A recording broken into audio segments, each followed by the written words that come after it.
Okay, thanks everybody for coming.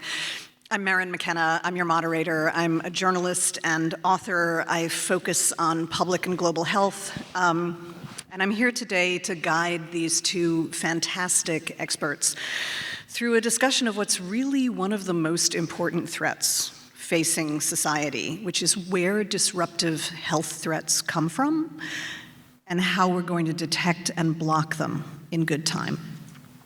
We all lived through the astonishing impact of the COVID pandemic internationally, more than 6 million people dead, and thankfully we came out the other side of it. But though COVID felt apocalyptically unique, the reality is that other diseases that pose serious threats to humans follow the same path that COVID did. They start out as a pathogen that lives or causes disease in animals, and then something we do as humans causes them to jump to us. And we were almost never prepared for that. It happened with monkeypox, which swept through the US and Europe while COVID was going on. It happened with avian influenza, which has been nibbling at the edges of human society for decades now and is currently wiping out wild bird populations, eliminating entire species. It happened with Ebola, which caused a massive epidemic in West Africa about 10 years ago, and it's happening right now with dengue, which is causing more than 1 million cases in Brazil alone. So all of those epidemics follow the same pattern. They occur, and we try to catch up. So for the next hour, we're going to talk about whether we could get in front of them. The speakers who are going to explore that are Dr. Julie Gerberding, former director of the Centers for Disease Control and Prevention, and now CEO and president, right, of the Foundation for the National Institutes of Health, and Jim Weiss, founder and chair of the firm Real Chemistry, which is a consultancy that helps accelerate drug discovery and development.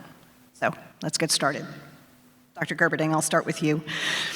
I've heard this process of pathogens moving from non-humans to humans called spillover. Can you just unpack what that means? Sure. And thank you, everyone, for being here to participate in this conversation. It's kind of thrilling to be on this podium, actually. So spillover, very simply, is just the movement of a pathogen from an animal to a human, although in other terms, it's really the movement of a pathogen from one animal, its normal host, to any other animal. I, in some sense, feel like I'm the poster child of spillover. In my professional life, I've lived through AIDS, through SARS-1, through monkeypox, through Ebola, through avian influenza, et cetera, et cetera, et cetera. But it isn't just my professional life, and I think this is something everyone might be able to relate to. I love animals. And I've had spillover from a feral cat that I was trying to rescue of a serious bacterial infection called Pasteurella and had to also get rabies prophylaxis. I've had from a rescued cat a disease called Bartonella, cat scratch fever, which caused me to have to take antibiotics for a long period of time and left me with a scar on my face. I've had a bite by a vervet monkey while I was an ecotourist in Zambia and developed a terrible skin infection from that little critter. And I've had Lyme disease from my backyard 3 times.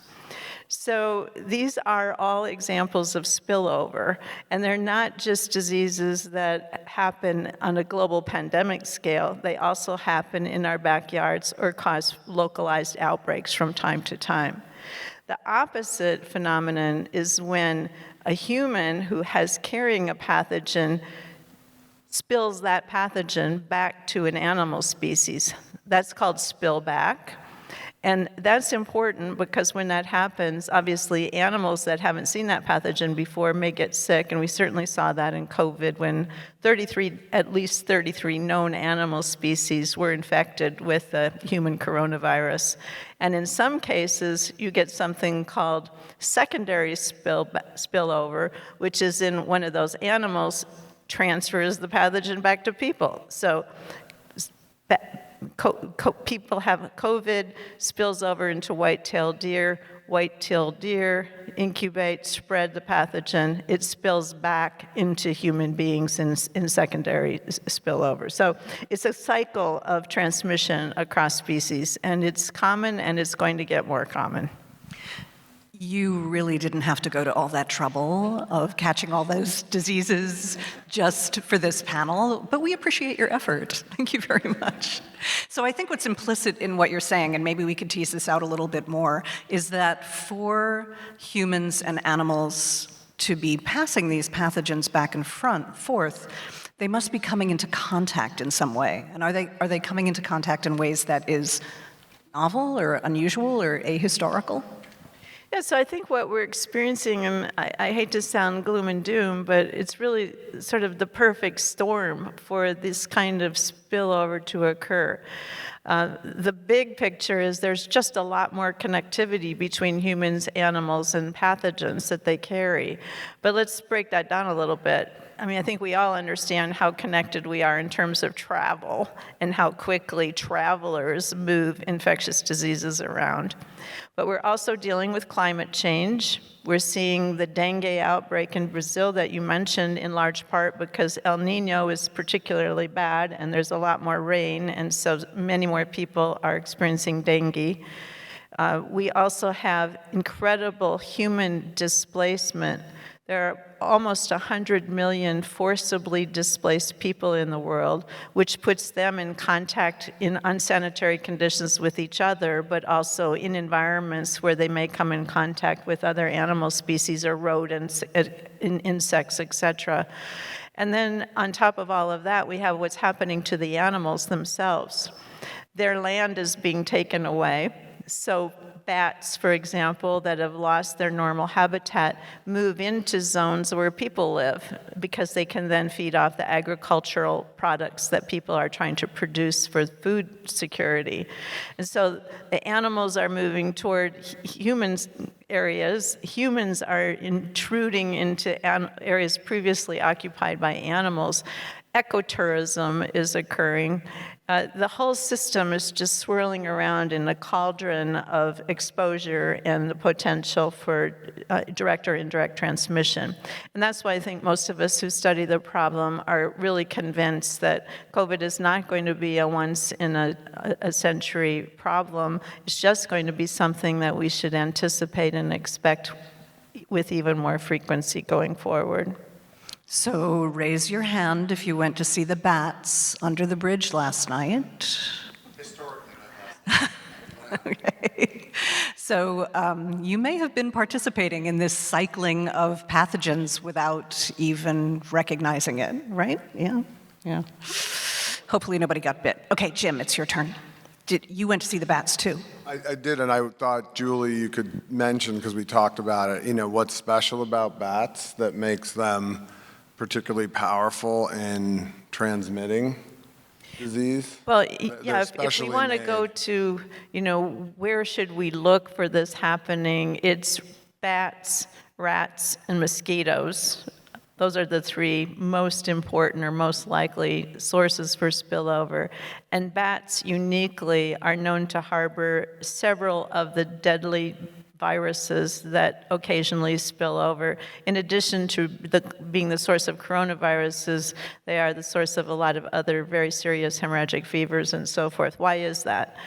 Don't know for sure, but one of the most important parts of the explanation is that bats are the only mammal that fly. And so when they're flying, and sometimes they fly up to 100 miles an hour, their body temperature goes up. If you suddenly started flying at 100 miles an hour, your body would respond with a big inflammatory reaction. Bats have evolved to avoid that. So they have a damped down response to things that would cause other mammals to develop inflammation. So when they're exposed to these deadly viruses that I just mentioned, their bodies do not make them sick. They carry those viruses, but they don't get sick from them, and that really gives them a competitive advantage, but it also means they're perfect reservoirs. The other thing about at least some of the 1,400 species of bats in the world is that generally they like to hang out together in really large crowds. In a sense, the only other mammal that occasionally lives in such crowded conditions are human beings. So maybe 45,000 to 100,000 bats in a colony. I was in a bat cave in western Uganda hunting for Marburg virus, and there were 45,000 big brown bats in that cave. So when you see 45,000 bats, I don't think there are 45,000 bats in Austin, I'm not sure, but it tells you that they spread viruses between each other because they're in such close quarters. So if one bat picks something up, chances are, pretty quickly all the bats could be exposed and or infected. So, you have a question? It's 1.5 million bats in that British colony. 1.5 million bats, that's amazing. Yeah, it's huge, huge. I am never going near those bats again. Thank you for that data point. Okay, My mom hated bats. with good reason, apparently. Now I know why. All right, so Jim, it's your turn. I want you to be the tech voice here. As you hear Julie describe this cycling of pathogens between humans and other animals, and the fact that this pattern of pathogens jumping back and forth keeps happening, what do you see as the possibilities for intervention, for detection? Let's talk about detection first. Like, how could we find this faster? Well, we've been seeing a lot of presentations this week on, dare I say it, AI, but there are plenty of new technologies that are faster, more accurate. I think, everything from satellites to, some of the things that Julie did back in the day, going into the caves and, actually gathering the bats, because we do need to actually get the animals and test them in real time, or tag them, which is another way to detect. So there's plenty of new technologies, robotic and otherwise, that would not actually require us to, be live with them and risk transmission to a human, although you're pretty well masked up and suited up in the hazmat kind of suits. But, one thing I did want to say, and this probably bleeds over into prevention, because I saw someone walk out and come back in a mask. That's technology that, I'm actually a little surprised how little I see people putting on masks for the amount of hacking and coughing and all the rest that goes on in planes. If I hear that, I certainly put that on. I always carry it with me. This is not something I would have done pre-pandemic.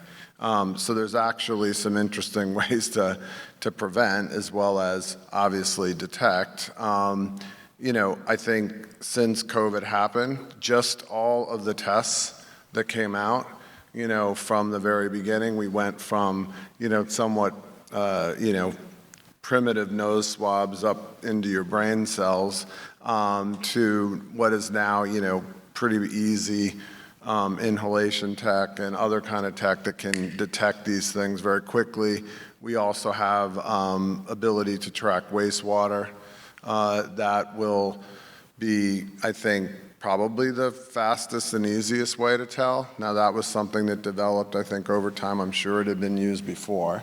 But I think now is another means to do that, especially when we're getting down in like sub-Saharan Africa and some of these other places where some of the problems are occurring, and it's going to be a lot harder to get humans in there.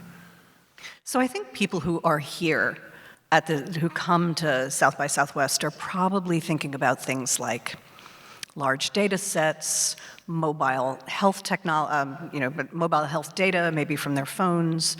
Do you see any possibilities in any of those, or in I AI absolutely analysis? do, yeah. And I think one of the tricks now will be, are we going to be able to inform the data sets properly? We can have AI, but AI is only as good as the data that it's analyzing. So how do we collect that in, that we were talking about it.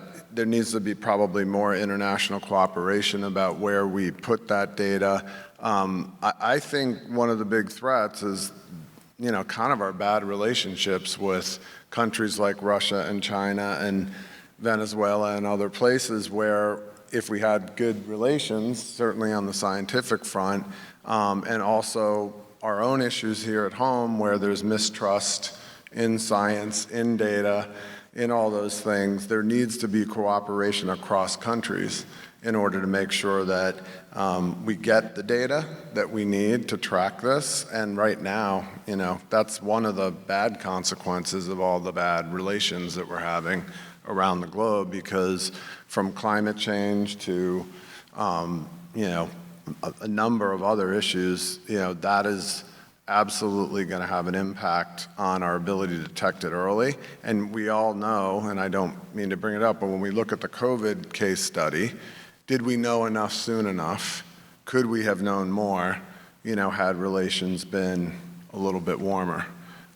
Maybe we could have begun to prevent that. Maybe not, but in any case, to me, that's the data sets are going to, we've got the capability, like the speed, the ability to collect a lot of data and then analyze it now, I believe is here and coming fast and furious. So I think we'll have the tech. It's can we get the governments and the people to trust the tech and to use the tech. We'll talk, I'm going to ask you about trust in a minute, but I want to hear a little bit more from Julie first about when you think about the kind of data sets that would be most useful to interrupt the cycles that you've been describing, what do you imagine would be most helpful? It's not that we haven't been working on having earlier detection and data, even post the SARS outbreak and the anthrax attacks aftermath in 2001. There were tools implemented across the United States. One was called BioWatch, which was an effort to sample air in a number of large cities, searching in the air for the DNA of threat agents. Another was called BioSense, which was an attempt to use emergency room syndromic data describing people came in with fever and cough or rash, things that might signal an outbreak. So those systems were thought of a long time ago. They're sort of in tech terms, like the 0.5 version, and really didn't perform very well, but nevertheless, the concept was there. But I think where we are now is a paradigm shift. We've been very much in prepare and respond. So if there's an outbreak, let's find it, and let's be prepared with the stockpile and countermeasures and all the things. It's really a harm reduction model. What I think we need to think about is an upstream approach, which is, can we predict? Can we make a good, educated database guess about where spillover is most likely? And that can come from data about the mobility of people, data about the changes in migration patterns or location of animals. Where are the huge chicken flocks and food production animals or minks housed? How can we geomap the spatial relationship between people and animals? And then how does the weather and the climate influence the mosquito populations, et cetera? These are all things that are partially known now, and the systems just need to be expanded and, as you said, Jim, globalized so that they cover more of the probable hotspots. But I think the other dimension really is understanding the virome, the universe of viruses that populate humans and animals. And we are only really looking at the tip of the iceberg of the virome, even in our own bodies. I think there's something like, 38 trillion viruses in our bodies. It's just like, I can't even remember what the order of magnitude is. It defied my imagination. But we aren't really looking there. I love to go on safaris, and when I see in the dry season all the animals are drinking out of the same water hole because it's their only water supply, I think, why aren't we looking at that water? Because it's just a wonderful kind of admixture of every single animal and bird that comes there to, survive. So knowing what is going on in those areas where animals congregate and certainly people congregate, we could really begin to accumulate a large amount of information that would tell us where is this most likely. Let's intensify our look there. Let's monitor the bats, and let's look at sentinel sampling of rodents. But I think another piece of this, which is a little bit harder to conceptualize globally, but something that we have seen does work, even in, for example, the Ebola outbreak, sort of like citizen scientists, where people themselves who recognize, oh, there's been an increase in dead animals in my vicinity, or, the children aren't going to school because they're sick. What's going on in my community? Where we activate people who have local situation awareness to tell their local health aide or their local district health officer, and we get on top of it with these really modern diagnostics, so that we cannot just wait until the problem globalizes and shows up in a Western rich hospital, but rather we can find it and contain it at its source. Now that's a heavy lift, but technically it's possible. Sociologically it's hard, but technically it's possible. Jim, I see you raising Well, your mic. I had a question for Julie in your role at FNIH or even at CDC, where, when we think of DoD's deployment of technology, I wanted to come back to that, the use of drones and satellites and other technology that we now, and even like the Mars rover and things like that we use to go, okay, it's nice to know what's going on Mars, but, could we send this to some of our more remote regions? Could that technology be used? Are they considering that at DoD? Because again, I think my experience with them is they stockpile drugs, or they investigate a lot of potential drugs for what could happen, but instead of surveilling and watching and preventing, because again, this is a theme all week. In cancer and heart disease and everything else, prevention, is a lot better than treating, but we tend to, human behavior is to treat the problem and not to prevent the problem. But we do have the tech. Are there partnerships, that you could imagine if we don't have them, we could have them that would help here? There are some really important partnerships and new and novel ways of approaching this.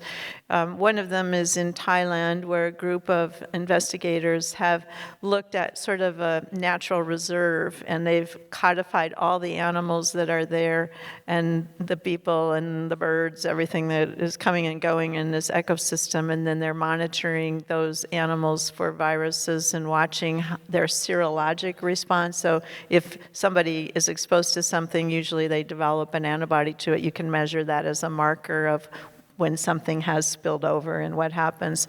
So there are this kind of intensification to learn what would be the most useful tools for observing this. But I think, again, no one has really taken a systemic One Health look at the big picture. And by One Health, I mean, the kind of integrated approach to optimizing the balance between human animals and our ecosystem in a way that helps us understand the system of disease pathogens and not just, a one-off kind of thing. But the example of the DoD partnership is a good one, because they are partnering, and they partner in countries mill to mill, but they also partner with public health agencies to try to improve the overall surveillance. And in fact, the military labs, like the naval and army labs that are situated around the world, are extremely important for broad public health surveillance. And if we didn't have them, we probably wouldn't know what pathogens to include in our flu vaccine each year, because they do most of the work for that. So I'm sensing a vulnerability here. Let me see if I can unpack this. So on the one hand, you described all the need for data, or the need to analyze data that may actually be out there, that will help us identify where the potential hotspots are of emergence in the animal world. And you also talked about how much we have yet to learn about humans' own biology and ways in which we could be vulnerable, and the data that we gathered could help with that. At the same time, so the promise of AI is that this is going to be hands-off, right? That we're going to find all this data and we're going to feed it to the robots, and the robots are going to present us with the answers. And there's our hotspot. But Jim talked a few minutes ago about collaboration and trust. And it feels to me that one of the weak spots is you need the Thai farmer to tell his local health representative if a bunch of his chickens have died. Right? You need the kids in the village to notice that the bats that live in the palm trees are falling into the trough where the pigs drink their water.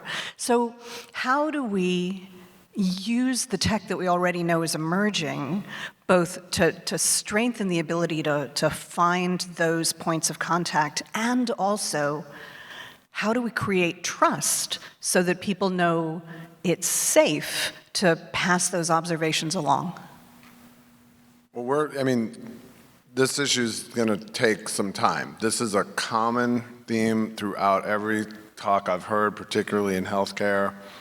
They're gonna steal my data, I'm not gonna have privacy, and even if I get it, can I trust it? And, there's always, the tin hat people with their, conspiracy theories, and, that's always gonna happen. We've got to probably do as much as we can to show the successes of AI. Here, like I was at a session yesterday where they talked about how it's helping with the early detection of colon cancer. So there are absolutely positive examples. The more we can get them out there, I think more and more people will begin to trust it. When we started with the internet, nobody knew what this thing was gonna be. And then we started with social media, and what was that going to be? And we know where the positive uses of it are, and we know where the negative uses are. And we got to remember this is just an enabling technology that speeds the ability to analyze what is so much data. We have the data, we have the technology, we have to put it together, and we have to do more of this conversation and collaboration and partnership that I think will eventually get us there. I'm always pretty much an optimist when it comes to these things, and that the right uses, I think government's watching for the bad actors in AI, but I think we can all agree that AI's application here and technology's application here is only gonna help us. It's only really gonna help us get to that prevent the event, like in the case of colon cancer. The earlier you detect it, the less, complications and trouble we're gonna have from it. I guess that's really the only way I can look at it. And we are supporting an initiative at the FNIH, which is a group of, how many organizations now are involved in the Coalition on Trust and Science? 100. Yeah, now 100, and we need 1,000. We need to keep building that, and I know Julie and I are going to be working toward that, working with Reed Tuxson, who runs that. But at the end of the day, it has to be, and I've got friends in the audience who are working in AI right now, and they're going to be the good actors here, and they're going to help us move forward in a positive way, and I think companies will do it and show how these are the uses you're going to see on TV ads. They're eventually, for their own good, gonna put these out there. And, we want early detection of potential spillover and spillback to be one of the examples. So I want to press a little more on this question of trust and collaboration. Julie, you were formerly very high in government service, and now you are in a different role. But do you see any promise here for sort of public-private partnerships for the way in which both realms can help each other? This is, thank you for asking that question, because it's sort of my work now at the Foundation for NIH really is about building public-private partnerships. We are designed by Congress, we're a nonprofit organization, but we're designed by Congress to support the NIH. And that really means interacting with some of the smartest and most incredible scientists in the world, but linking them to their counterparts in academia and in the life sciences companies, in the health tech companies, increasingly in the world of AI, so that we come together in the pre-competitive space to take on what I kind of refer to as wicked problems. It may be a disease, it may be the systems biology of the microenvironment that cancer cells sit in, or it might be One Health. One of our big projects right now is something called Gene Convene, which our role is to convene people at the community level across Africa and in other parts of the world who are at risk for mosquito-borne diseases and help them learn about the genetic approaches to mosquito control, but not to tell them we're doing this or to do something, to actually implement a program, but rather to help people learn and voice their opinions and explore the pros and cons of different approaches to vector control. And that partnership, that particular partnership is supported by the Gates Foundation and the NIH, but it really helps to build trust because you're including the communities who are experiencing the threat in the process of designing the solution and the research. And I think that's something, that has to be part and parcel of this broadening surveillance and, upstream prediction and preemption that we're talking about. We can't sit in, Atlanta at the CDC and figure that out. We have to be in the communities and really working with the local leaders. It will take time, but it's really the only way to build trust. So let's talk about that a little more, because one of the other extraordinary things about the COVID pandemic was not just its emergence and not just its scale, but also the degree to which the information environment became polluted with mis and disinformation. I'm going to draw some definitions here. To me, misinformation is what your well-intentioned auntie puts in the family group chat that isn't correct, and disinformation is done deliberately by bad actors, but both of them are problems. So is there a way in which both the amount of data that you're both describing that is going to be processed and also the engagement with communities, is that an opportunity to flood the zone with good information, and is that enough? That's a hard question. I think the first point that I would like to make is, yes, there is a lot of misinformation and disinformation, and that has been true since the Black Plague in the 1300s. So this is not something new to the world we live in. It's just that information gets spread so much more rapidly under our modern electrical grid system or our Wi-Fi. But I also think that we don't want to assume that the problem is all the accuracy of the information. Sometimes it's the manner of how the information is delivered and who is delivering it. Because what I observed in some of the COVID era perspectives was an astonishing lack of empathy for the difficulty that we were facing in the context of the pandemic, a real focus on data and all the statistics about what was happening, but not really a reflection on how hard the things that we were asking people to do really were for them and their families. And so you lose your audience if you're in the left brain when people are frightened, they're stressed, they're worn out, they're tired, sometimes they're economically exhausted as well.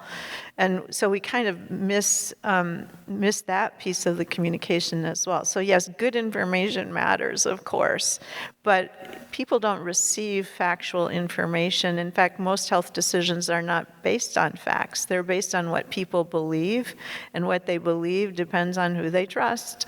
And in the context of a lot of health emergencies, they trust the people in their household or in their neighborhood or the people in their community. Sometimes they trust their doctor, and I think one of the positive things we should remember that we've just learned in the last 4 years is that they also tend to trust their employer mostly as a source of information. So we do have some sacred opportunities to improve trust, but I want better information and to correct misinformation, but at the same time, I just think we also need to think about how do we reach people, as that's as important as what we're telling them. Mm-hmm. Jim, do you have any thoughts about that? So many, but I think her comment about corporations playing a role in it certainly makes sense to me if they want to have manufacturing and other kinds of, offshore plants, that has to be a healthy environment. So it's in their best interest to make sure as they go into some of these parts of the world that might, foster disease, let's make sure, there's accurate information. And I always encourage us to engage not just in that, but in a number of big, topics, and that becomes political. I mean, since when is health political? Being healthy political, that's a need for everybody. So I don't know. We have to kind of go at it pretty fearlessly on this one, and that's why I joined the board at FNIH, and it's why I do what I do in our business, because ultimately we want to make sure the information is accurate and it's verified and all of, scientifically sound, and all of that's really important. We can engage, and maybe we don't have the largest crowd here because, that isn't the South by Southwest, kind of mantra or ethos, because it's really about how did you, sell your last product, in the most interesting way and spread the word. But this stuff is foundational. And I don't think, we got a CDC guy in the house today. It's like we absolutely have to continue to invest in those organizations. That's another issue that we're facing. NIH, CDC, other international organizations have to be staffed and funded in order to do this. So, is that for corporations to do through public-private partnerships? Yes, we can supplement that. Without, my clients can't do business unless the world is healthy, and we cannot do some did great business during COVID, but we can all admit that hit the global economy in a way, we hadn't seen since the Great Depression. So I don't think anybody wants another one of these, so it's just good for economics to take care of this problem. Well, I think it's pretty resonant that we're happening to have this conversation on the day that the next federal budget was released just a couple of hours ago as we were headed to this session. And that embodies the wish on the part of the current administration for how it wants to see health funded, among other things. But we're also still arguing over whether the last budget will be fully funded, which gives us a sense of how much this process of guaranteeing human health is affected by larger forces that are not just diseases and not just climate. So let's bring it back to the people who are actually in the room. Do you envision things that people could do, or are things that people could create that would help in this process, or that people like currently attending could do, like if they're going on adventure travel, should they be installing an app that tells the health departments where they went? Should they be installing smart toilets in their homes so that somebody can process what they've picked up somewhere? How do you see an average person engaging with this issue that we've been talking about? Well, yes to your two examples. They're great. I mean, I have worked in both. I actually worked with something called the Common Sense Project, you did too, where we were looking and ultimately have apps that, getting on an airplane and otherwise you could tell whether or not someone had been, potentially exposed to the virus. And again, as time went on and we got the vaccines and people stopped wearing masks and got safer, but I don't think that should stop, us from carrying around these capabilities. And yeah, it's really easy to monitor things within nursing homes and homes with the smart toilets. Again, everything's about, can we get one step ahead of it? Reacting is something we all do, but I think that's where the variability comes in, how you react. I mean, Julie, you were on the front lines, fighting Ebola and other things, that was a bit after the fact to some degree. I don't know that it could have changed, but we've seen the movies. We know how this goes and how easy this stuff is to travel.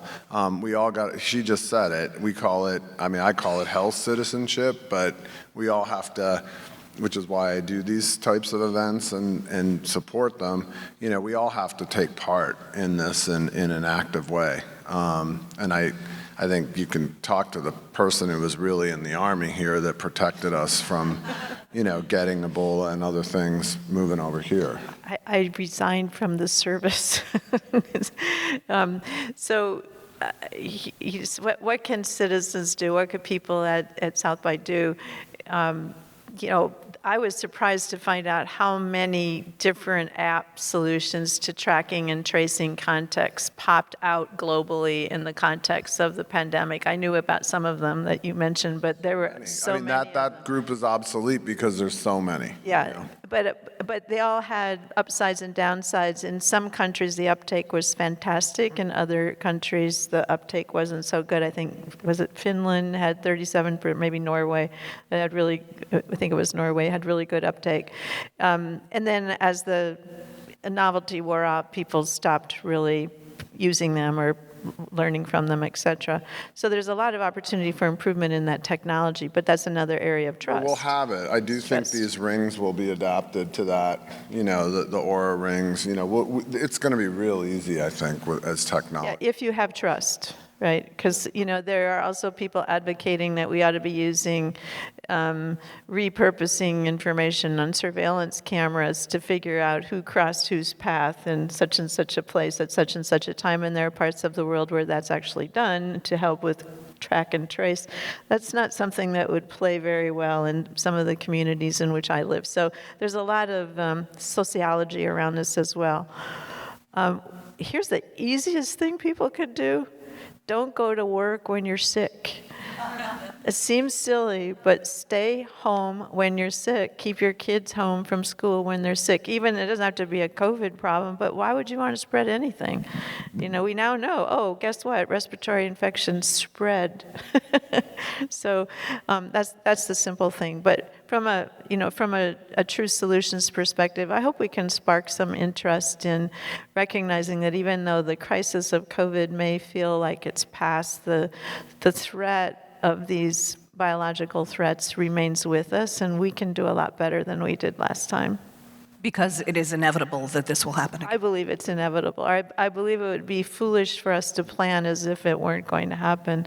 And in my world, I believe that this isn't just a health threat. This is a biosecurity, a national security, a global security threat, and I think we saw that play out. So.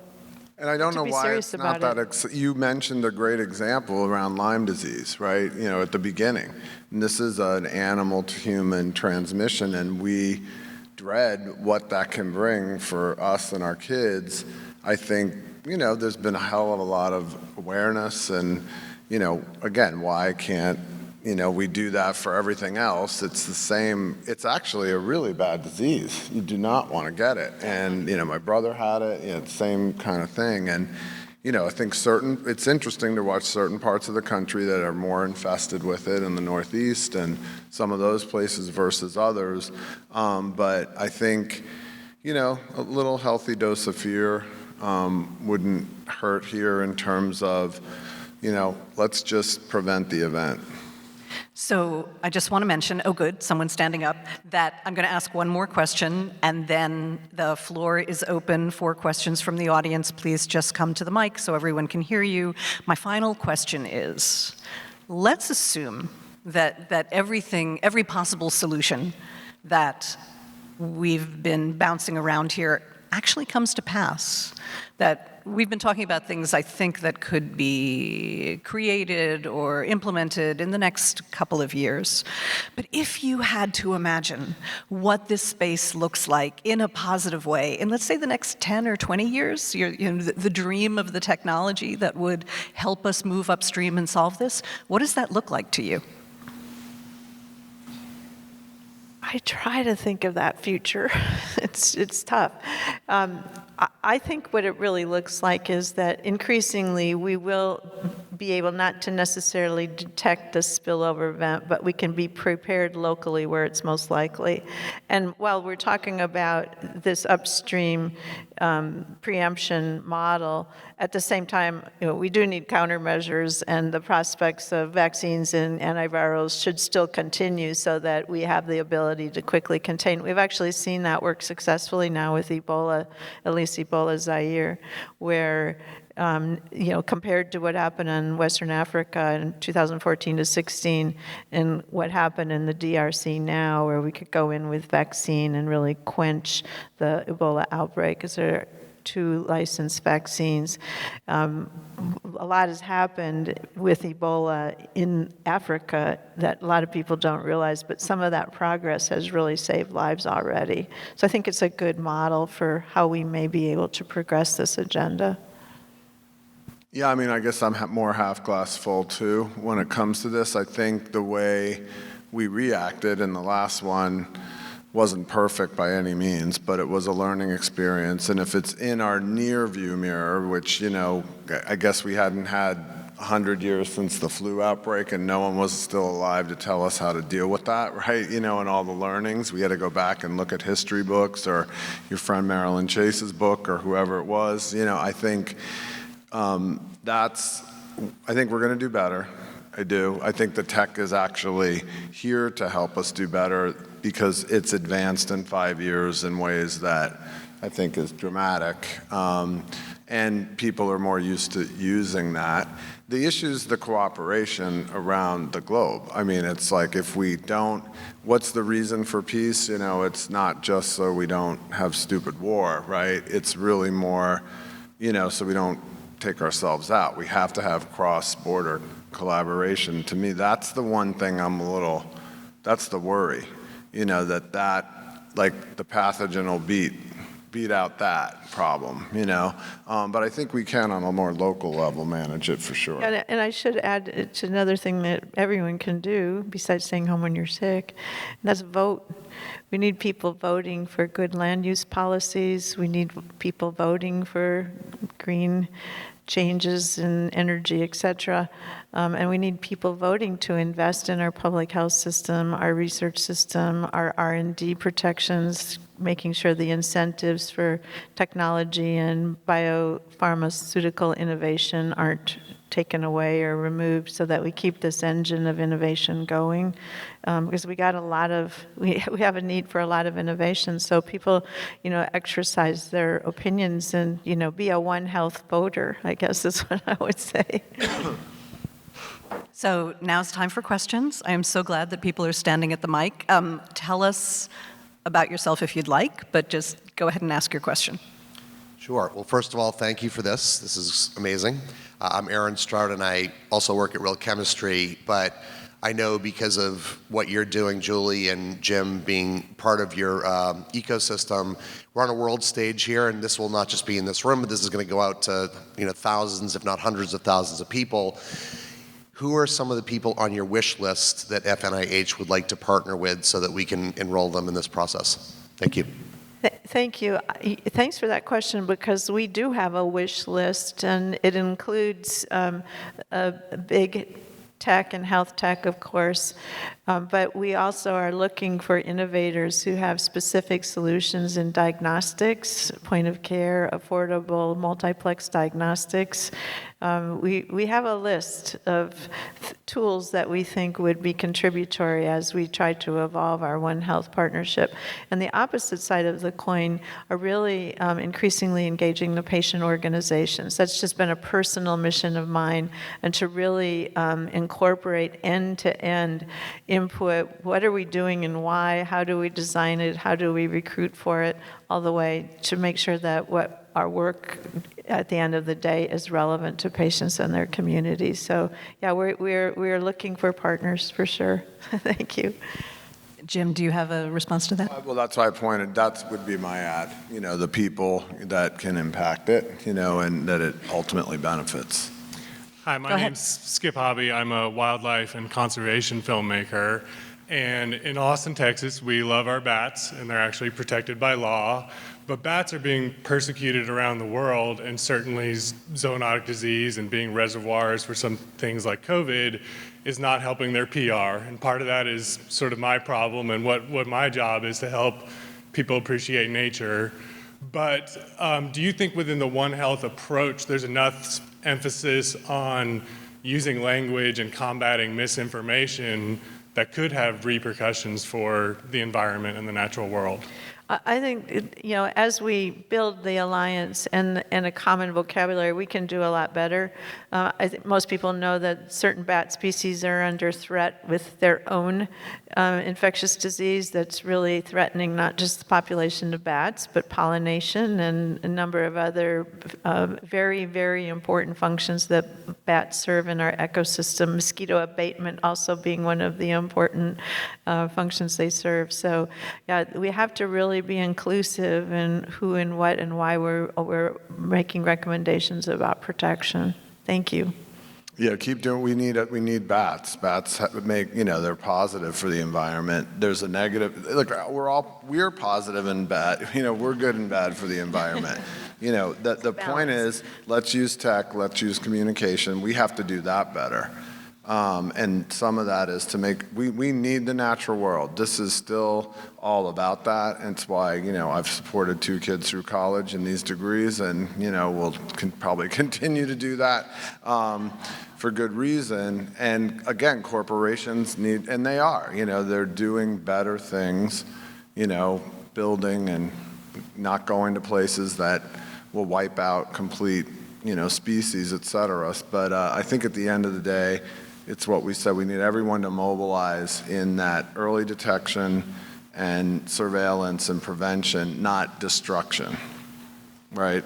We got to avoid that. And to drive home Julie's point, I can remember so many episodes when new diseases have emerged and specific species have been held to be responsible at the time, and often that turns out to be wrong, but that results in stigmatization in people. I remember people killing their dogs in Hong Kong in SARS-1 because dogs were supposed to be carrying SARS, the almost wiping out of the raccoon dogs after SARS-1 because that was thought to be the carrier species. And I think it's so important that we have this sensitivity to One Health being an actual cycle and no one species being at fault or to blame. Absolutely, totally agree with that. I mean, I think the experience with the mink during COVID is part of that, really pointed out the downside of housing thousands of animals in crowded spaces, but also animals that were pretty genetically homogeneous, so that they had less evolutionary resilience when they did experience a new pathogen. We have to really be mindful of the whole system of risks and mitigations. Okay, Megan and Harry need to come here next year, not whatever they were at before. Go ahead. Please go ahead. Ask your question. Yes, thank you for the discussion. My name is Andrea. I'm from Brazil. I come from a cattle farming family. The one thing that I'm concerned about, and I would love to hear your opinion on, as a vet, when it comes to food-producing animals such as cattle, sheep, pig, poultry, we pretty much know the kind of diseases they might have. We know how to prevent them. We vaccinate, we treat them, we avoid zoonotic diseases spilling over to humans. When you look at huge and relevant organizations such as the FAO advocating for the use of insects in as animal food, I am honestly really concerned. We haven't mapped out all the diseases they might carry. And when it comes to the allergenic factors of that too, aren't you concerned as well, suggesting that we start eating another class of animals, which is the insects? What kind of diseases might they carry? And can maybe another pandemic come from that? I had trouble hearing you. So insects as a. So moving into new food sources away from the commonly farmed animals. FAO advocating for people using insects as as food for humans. Aren't you concerned? So using insects as a food source. Yes. Is what saying. I haven't thought about it. And it's a really important new area because I don't eat a lot of insects myself, but I know it is a source of protein, and in some areas it's an important source of protein. So it's a good question. Mm-hmm. Thank you for that. Let's have the next question, thanks. Hi, I'm Camila. This is, yeah, I can. I'm from Brazil too, and we are like you said, passing through a dengue fever outbreak. And what made me question you guys is, it feels like we didn't learn anything from COVID. It's like, what are the lessons that we should have learned by now, 4 years after COVID? Why aren't we all learning that? And how can this affect other pandemics and other outbreaks and our reactions to other outbreaks? It's it's concerning. Anyway. So, if you Google after action review, after any of the outbreaks, at least that I'm aware of since 2000, you will find good publications in prestigious places that define what went wrong, what lessons did we learn, and what should we do going forward. So about 4 years ago, I pulled all of those and put them side by side. They all say the same thing.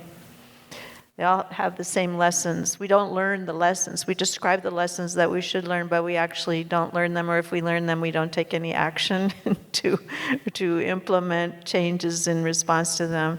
And it led in 2019, before the COVID pandemic, with a focus at the CSIS Commission on Global Health Security, which I co-chaired, to really ask the question, how do we end this cycle of crisis complacency? I don't have an answer to it, and I'm so afraid that we're doing it again. And it's exactly why we wanted to be here today, to have this conversation, because we can keep people aware of the reality that we're facing. Maybe we can find ways to sustain some meaningful momentum. We can't give up. Yeah, this is the way. So I'll keep sponsoring it and getting involved in it. We need the citizens to, to care about it, probably to some degree, but I don't know. I sometimes don't worry about why we can't, let's get the material. What I was hoping with an event like this is, let's get the documentary filmmakers, let's get the technologists, let's get some people on the case and realize that there's an audience for it, people are interested in it, and I would almost venture to guess. That's why I was a little surprised that given the population coming to these events, you'd think, the next generation would really care about it. That's what we need. Take us out with our last question, please. Hi, my name is Matt. I'm at the CDC, and so I'm fanboying a little bit. But I like the term that you used earlier. I don't really like it, but it's appropriate. It's the wicked problem, right? This is something that you have. It's not just the surveillance. It's not just the data that you're analyzing. It's actually being able to go out there. We have testing deserts in the United States, right? In one of the most developed countries in the world. How do you go through and try to identify not only technologies, but access to some of these to perform the diagnostics? I know there's things like Digit is doing these multiplexed assays, but if you think about the data, there are literally hundreds of millions of potential viruses that are estimated to be in the world, and we know about 3,000 of those.